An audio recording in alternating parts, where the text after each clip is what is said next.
Hello guys, nasubukan nyo na bang magpamasad sa mga kasama nating PWD sa Burnham? At makakita ng ganito sa night market? Ay, nagtakang latag. Charis.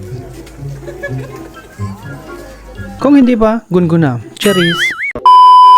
So yun guys, nandito na kami sa Baguio at kararating lang namin kanina from Ifugao. So yun guys, konting pahinga lang and then namasyal na kami agad. Dahil itong mga kasama ko, super excited mamasyal mga bes. At dahil nga sa first time ko mag-drive dito sa Baguio, kaya humingi kami ng tulong kay Waze. Mahirap na mawala mga bes. Mawala na lahat, wag lang ang aking mahal. Cheers! So yun mga bes, ang unahin natin ay ang SM Baguio. At pupunta rin tayo sa Burnham Park. At doon tayo magpa-park kasi may parking lot doon. Cheers! At ito nga ang Session Road na siyang pinaka-busiest part ng Baguio. At ayun, nakita natin si Green Soldier na patuloy ang paghahanap buhay kahit gabi na. Ang labo pala ng mukha niya bes pag gabi na. Cheers! So yun mga guys, nandito na tayo sa SM Baguio at super feel na ang Christmas dito kasi ang dami ng ilaw mga guys. Dahil nga sa medyo ignorant tayo guys at hindi natin alam yung parking area, kaya magtatanong muna tayo kay kuya na may batuta. Tignan ko sir, saan yung parking sir? Parking area. Diyan mismo sir. Thank you.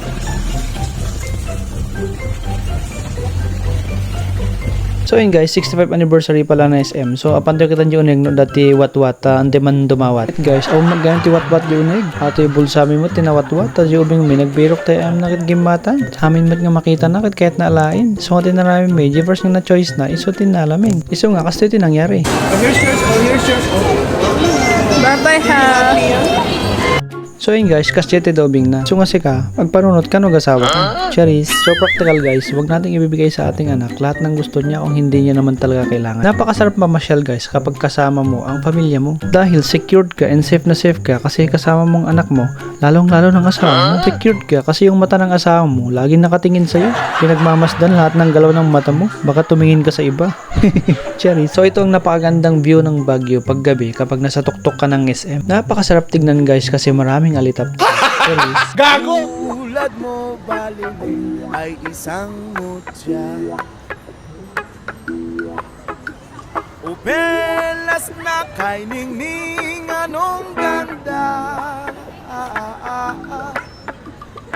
Tulad mo'y bitu. So yun guys, itong nakakatawang nangyari. Yung asawa ko, kasama kong nakaupo. Tapos biglang tumayo. Tapos sinanap niya ako. Parang may saltik lang. Sorry. Nice. Okay. Biro ka nak. So after ng SM guys, nagpunta kami dito sa night market sa Burnham. At grabe natuklasan ko guys. Gabi pala nagbubukas ang night market. Cheers. So yun guys, nag-jacket na kami kasi medyo lumalamig na. Ito ang pinakamasarap sa Baguio, ang lamig ng panahon. Ang sarap siguro tumira dito kasi kahit mainit yung ulo ng asawa mo, malamig pa rin. Sobra guys, ado talaga tao dito yung night market. Nagadupay nga klase nga tao guys. Ada lalaki, ada babae, ada matangkad, ada pandak, ada pay kalbo, ada pay pultak, ada maganda, ada pangit ken, ada pay nabangsit sang auna. Cheers. Nagmayad dito yung night market guys, taado magatang, nuado kortang, game na awan, nagmulmulagat kalatan. So yun mga guys, pa-exit sana kami pero nakita namin itong mga kasama natin o kaibigan nating PWD. Dahil nga sasabi nila ay magagaling sila mag-massage at para makatulong din tayo sa kanila. Kaya sinubukan ko mga idol no. So yung every 20 minutes is 150 pesos guys. And dito lang sila sa gilid ng night market, nakahilera guys. For your information guys, ang night market is nagbubukas siya ng 9 PM hanggang 2 AM ng umaga. Ayon sa aking source. Cheers. At habang pauwi kami guys, ay may nakita ko guys, bet na bet ko to, promise. Kita ko si Talong Ranger, ang lucky pala guys.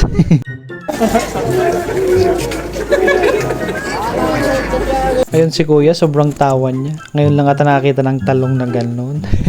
So yun guys, dahil sa sobrang gabi na ay umuwi na kami. So yun guys, thank you muli sa inyong pagsama and hanggang sa muli, God bless you all.